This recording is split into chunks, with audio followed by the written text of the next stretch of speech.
The first interviewee is Adele Wolkin, and she'll be interviewed by Henry Kashouty.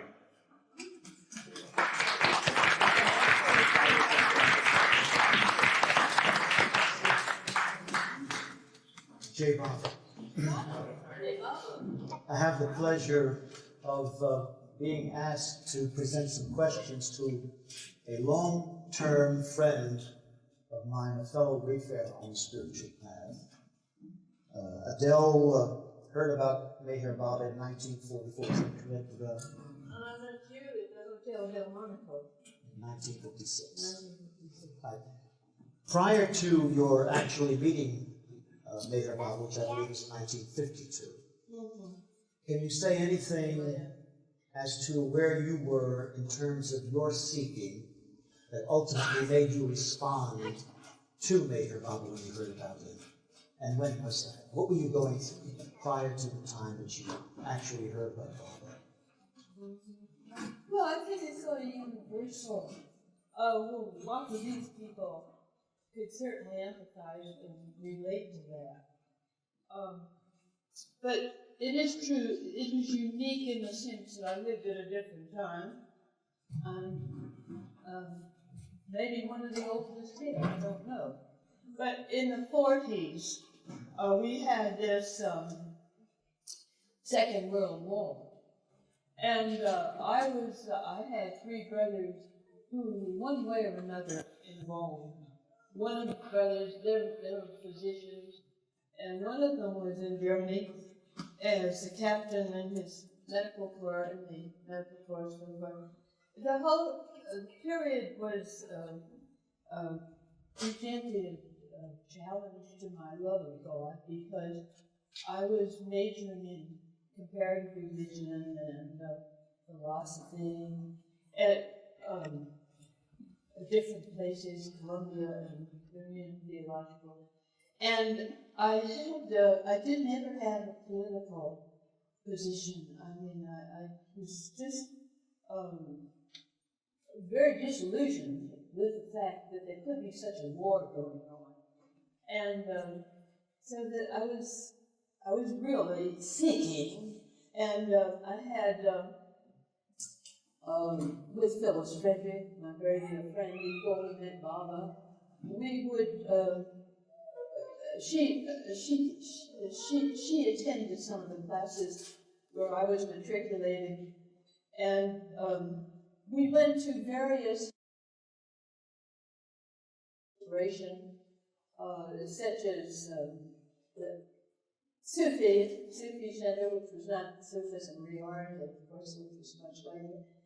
And we visited Vedanta and Ramakrishna, and Phyllis was very, very helpful to me, to say the least, because she said, you've been so interested in Western thought and Western mysticism.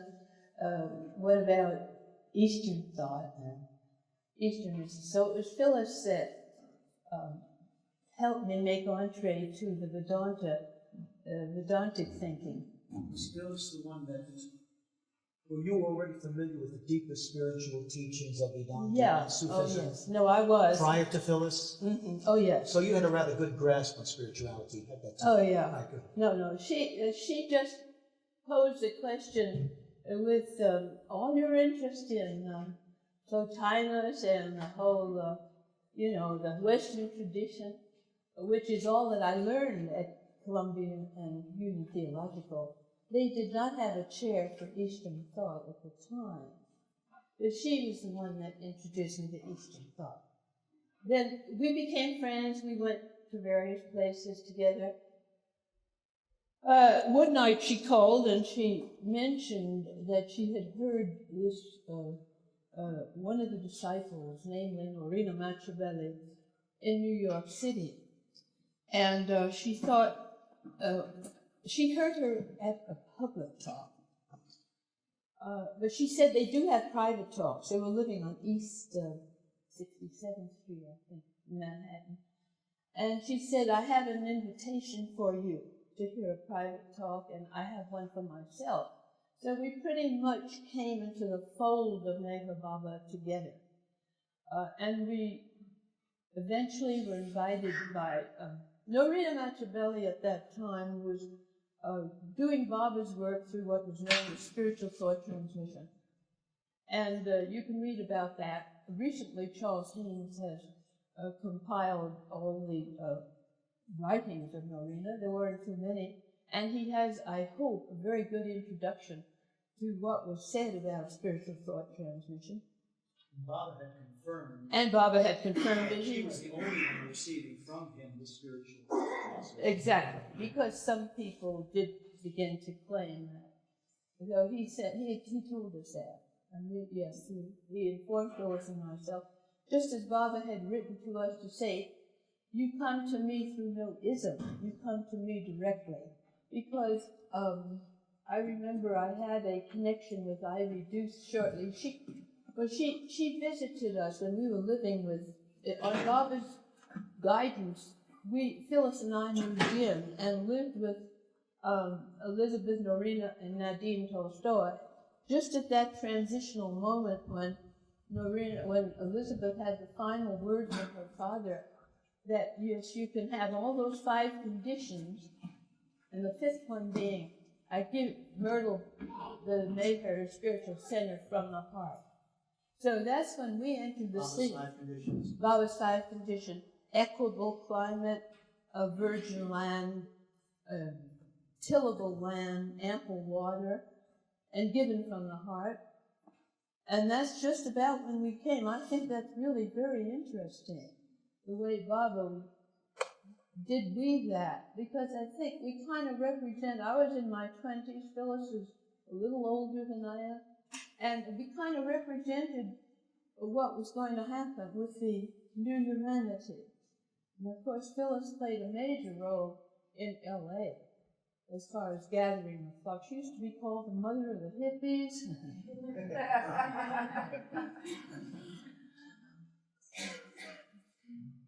And so consequently, you were fortunate in that you did have something other than a conventional grasp of spirituality before Baba. Oh, and much, you went directly much, right into a nest of severe Baba devotees.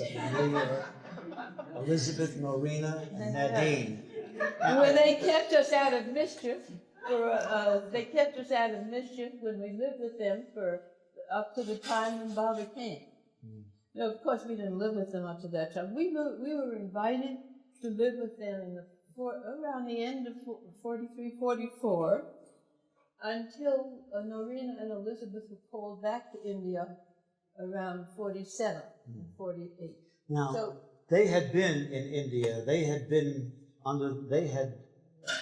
reined in to some extent by Baba. What could you say about your own attitude? You had not had that particular kind of discipline. What was it like living with them, since they had been living with Baba and they did? Well, they triggered an awful lot of love. I mean, I never experienced love like that. It was very wonderful sublimation. Because in the 20s, you experiment in a lot of ways. And when you say love, what do you mean? They kept me out of a lot of mischief.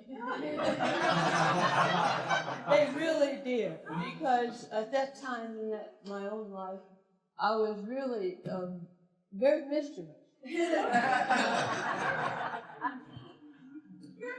And they really... It's not hard to believe. Well, that's the side that, that is has to be spoken. Otherwise, you put on a mask, you don't know the person. Well, now, Norina had a reputation for being a rather strong-minded, strong-willed person. In the ashram days in India, how did you find her to be when you first met her? Well, personally, I found her to be a wonderful conveyor of Baba's love, pure love. The purity of it was there. And she was a powerful personality. But that wasn't really what attracted myself nor Phyllis. It's just Baba came through in a very outstanding way. He would send us letters. We had a lot of correspondence with India. And the correspondence were either Margaret Kraft or Kitty Davy or my own, when we were invited to meet Bob in 52, I don't know how long this is supposed to go on. Two-thirds. In 52, when we were here in Myrtle Beach at the Meher Center, we had the great privilege of being the only outsiders who were able to stay when Bob came. And can I ask you your very first view of Bob and what your impressions and what happened? Yeah, well, This would be at Myrtle Beach, yeah. 52. It was just that Baba was, someone we had had in our heart now for close to 4 years, just always getting correspondence, seeing all these tremendous pictures that Elizabeth had, hearing the stories constantly. And so I felt very unworthy, terribly unworthy. I always thought, these women, were such examples. So that when I first met Baba on May 10th, 1952, I felt very sort of shy. And Baba, in the lagoon cabin, he was waiting there. And then I look at him and he looks just like my mother and father. Baba's whole expression is a reflection of the love of my mother and father were at their best. And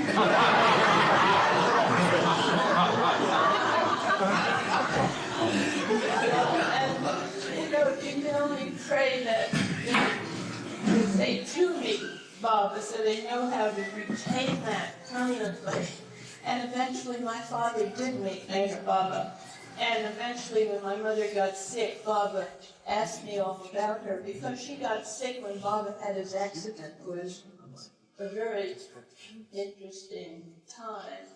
And he sent her prasads that he wanted her to have. And I was supposed to give to her every day. So Baba was just a compassionate friend, father, beloved. I saw him mostly as the protector, Parvardigar. And he was just so concerned. Typically, how did you sleep? What are you doing? And he made me, give him some plans that I had. And one of the plans was that Baba wanted me to decide whether I would go back and finish my studies or go into nursing. I'd been taking care of Nadine Tolstoy up to the time of her departure. She left us while we were living with them, of course. I took care of her for over a year. She had Lou Gehrig disease. And I had no nursing background, even though I come from a medical family. I had no attraction to allopathic medicine. I still don't, although I am a registered nurse. But I'm most interested in the holistic approach. And but I was able to take care of her, so Baba saw that, allowed me to see that I could become interested in that type of service. As Baba always said, for the West, the only yoga is karma yoga, which is selfless service as best as you can do it. Did you have anything that you said to Baba along the lines of spirituality, but maybe had been closest to your heart, and here you're sitting with God in person? Anything like that occur was all practical? That I would say to him? And no, that you did say to him when you first saw him in 52. Just, Baba, what can I do for you? And that's in there, what he replied. And it's very important. Adele is referring to a very comprehensive interview in the Glow, and this is August 1992. Is Jeff here? And Jeff McGuire is interviewing. Yeah, but Phyllis recounts it, and he got it a lot from Phyllis, who is a natural reporter, I would say. And this was taken down by Meher G. Karia. Meher G. took notes on Baba's order, which is very good because we just couldn't remember anything unless Baba, someone took it down that way. But Baba did say, what would you like to do? And I said, what can I do for you, Baba? And he said,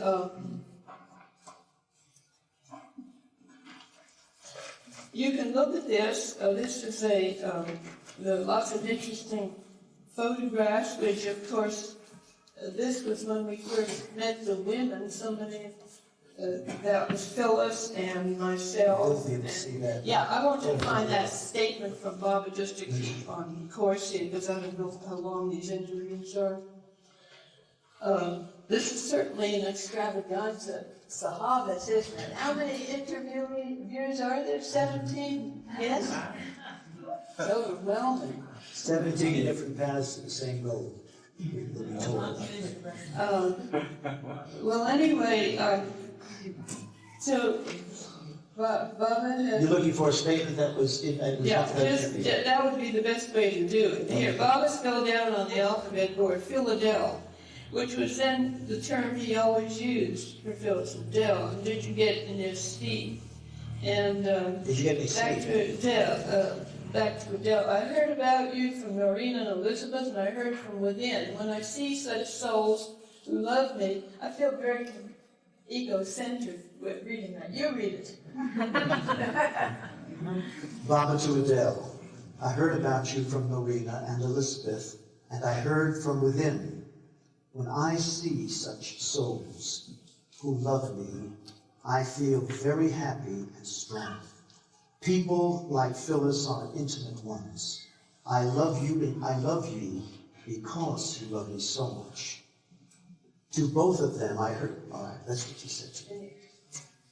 To both of them. Do you want to read that? No, he said here. Well, he says, "What can you do for me?"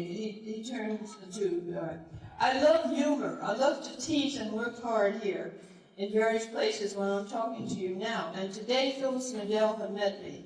And when you love me with pure, simple love, there should be no barrier. Love, pure and simple, then all doubts go away. Until then, the mind gets tempted to doubt. Do you love me honestly? Yes? What more can you do for the beloved? I want love, nothing else. Love me and let God love us. That is what I want. When you love Baba, God will love you, and God's loving means everything. So, Phyllis and Adele, I am very, very happy. One who is the humblest of the humble is the greatest of the great, but it has to be in all honesty and in all truth. Incidentally, during this part, Baba had my private time with Baba, then he called Phyllis in, so that we had then he went on a little more with when she was there. So let us all love, love, love. All else is illusion. Adele, what more can you do if you really love me? Do you love me? Yes. At the end of the interview, I said, what can I do for you? I don't remember whether it was that day or the next, but Baba said, all you can do is just love me. Let us just love God together. He loves us. That's all Baba would talk about. Then Jeff said, so how are you feeling about all this? Adele, well, the feeling one gets is that Baba, in his perfection of love, is giving you something eternal that you didn't have before. He is forever for you, the Divine Father, the Divine Mother, and the Divine Beloved. And then I go on to say something. Do you have any more that you want to ask me? Yes. I wanted to ask you, you've lived a long life, you've had the good fortune to be drawn directly to the avatar, and you've had a lot of experience trying to develop your focus so that your own life could become freer and freer and freer. That's all what we all strive to do. What can you say to the group here in regard to the effort that you've made? What would be the most worthwhile thing, particularly for all of us, but particularly for those just starting, so that they can maximize the great opportunity of God's presence? Yeah, well, I think going to the tomb is very important. And going to Samadhi, meaning where we're left in the London is extremely important. because I know that Goldher had the greatest influence on me outside of Meher Baba. And she allowed me to do what I always yearned to do, and that is to relieve the avatar of his suffering, because he is crucified for us every day. And that was such a tremendous thing. I had a real role that was just unbelievable. Baba in 52, as you know, he was in his pure beauty and perfection when we first met him. Then he went on to this trip west, and in Prague, Oklahoma, he met with what he had foreordained and foretold many times, that his blood would have to touch American soil. And at that time, of course, by that time we had met Baba, knew him, in Myrtle Beach, before that, before all this crucifixion of the accident, Baba said, I want you to meet Mera, Mani, Goer. Now with Goer, Baba said, and he created an interval of time with Goer, which was prolonged. And apparently, what happened in that interval was a kind of link. And Baba has told us in another reference, as you know, when Baba dropped his body, he told the group of people with him, he said, I will drop my body, but the external contact has to be broken so there can be more internal intensification of the internal connection. And I think what Baba did was he established an internal connection that I had with Goa, which was unique, because after the accident, she always asked me to do things for her. And with regard to Baba, my brothers were brought into it. They got instruments which were needed, and the medications, the research, just a whole involvement. And Dr. Burleson wrote this letter to me in detail because one of his relatives went to school with my brother. And so I was just really, through the grace of knowing Goldberg, I was able to focus and become one who wanted to relieve suffering. And you were doing it for Baba. Of the avatar. And I think the most important thing is how to please him. And how to please him, as he says, is to dance to my tune. And just do it. He did ask me, he says, would you dance in the street naked if I asked you? I was just there with her. Did you hesitate for a moment? It was there with all the men, Mandali, and with Gold. So she took that picture. That's when Baba asked me. And he said, he's not having the Mandali, he explained, he says, no one is to touch him at this time, but I was working in Parel, which is a hospital in Upper Bombay. Baba eventually guided me into nursing, as you know. After, I didn't harm Nadine Tolstoy when I took care of her, so I could see that, it wasn't too formidable the task. And then I worked in Wadia, maternity hospital in Bombay, and then Baba called for me, and that's when he said, I want you to go back to America to do my work. Because he said, I think, the language was too big a barrier. I had studied some Hindi, that's what they told me that would be needed, but the hospital where I was spoke Marathi and all of that, and I was a total flop with the language. The nurses used to make so much fun of me.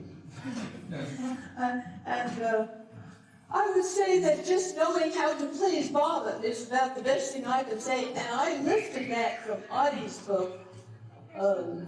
What's that name of that book about love? Steve Berry. You helped him write that, or put that, compile it. What was the name of that?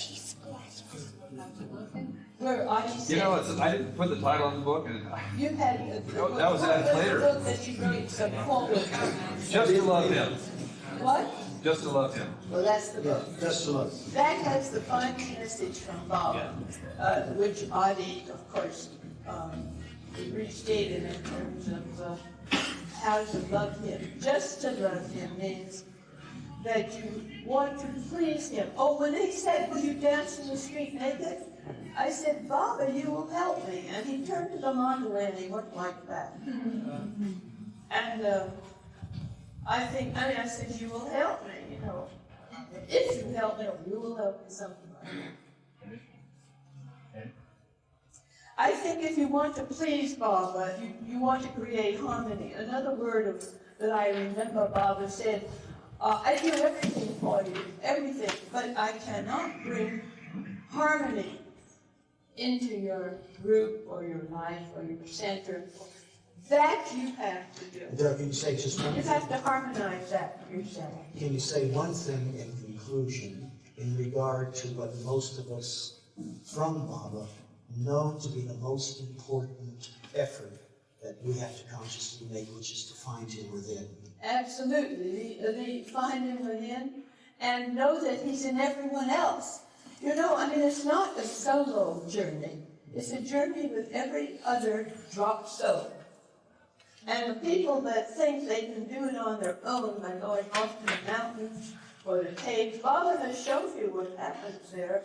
They have to live in the world and not be other world. I did actually, after having lived with the women, it was such a temptation to continue to live such a life that I wrote to Baba saying, can't I join a commune or even a convent?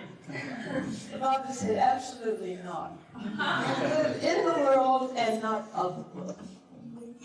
And so you just can't do it alone. You have to work down with them. Just ask the Sahavas people how much. So I get from what you're saying, Adele, when you begin to focus on Baba within yourself, you are really able, much better, to live with other people and do the things that you require. Yes, yes. Cheers.